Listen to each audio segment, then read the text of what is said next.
pinakauna na adlaw sa 2008 balik marihatag, gisugda nami ng misa pasalamat para sa tanan ng grasya na aron kanami.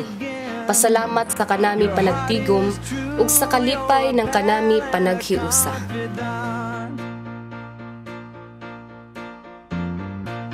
I'm not ashamed to say I hope it always will stay this way.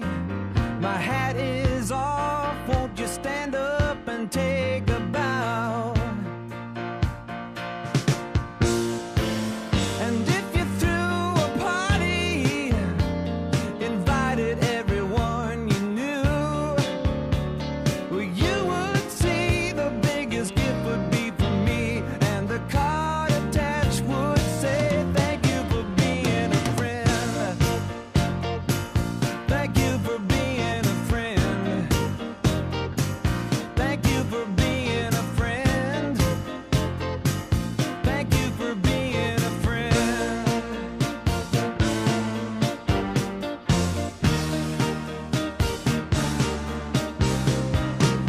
If it's a car you lack, I'd surely buy you a Cadillac.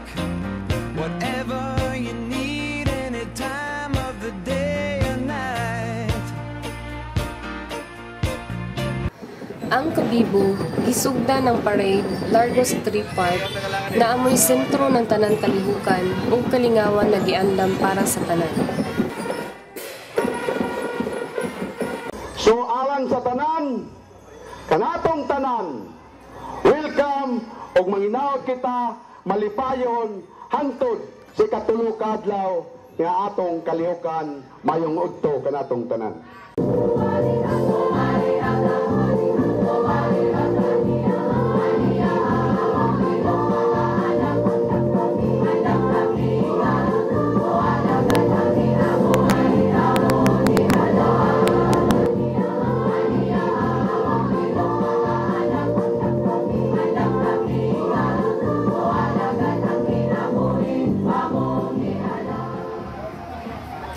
Ang mga opisyalis sa lain-lain na barangay, yagkay-usa para sa agri-fair ug yagpakita ng kanilang kadasig ug kakugi.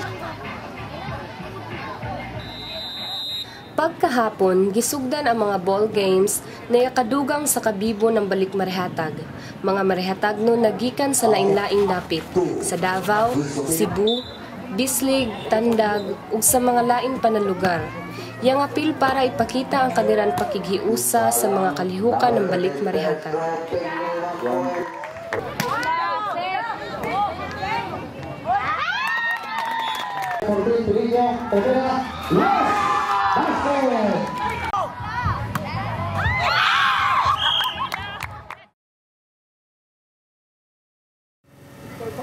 Sa mga kaigsunan, karon na gabi usa kamay nung danon tungod sa kanato gibuhat ng tanan taga marihatag naghumpong katong dugay na wala makabalik diri nanguli dayo ako pa gani na anay ingon na 50 anyos mo pa sila makabalik diri sa marihatag.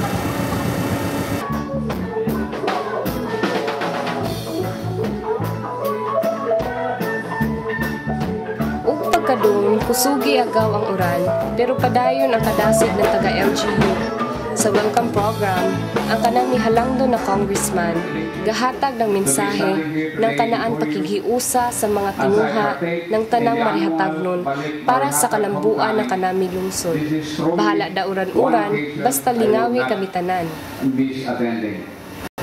Every Filipino delights in the homecoming of a relative or friend from who has departed for another province or for a foreign land to live or work.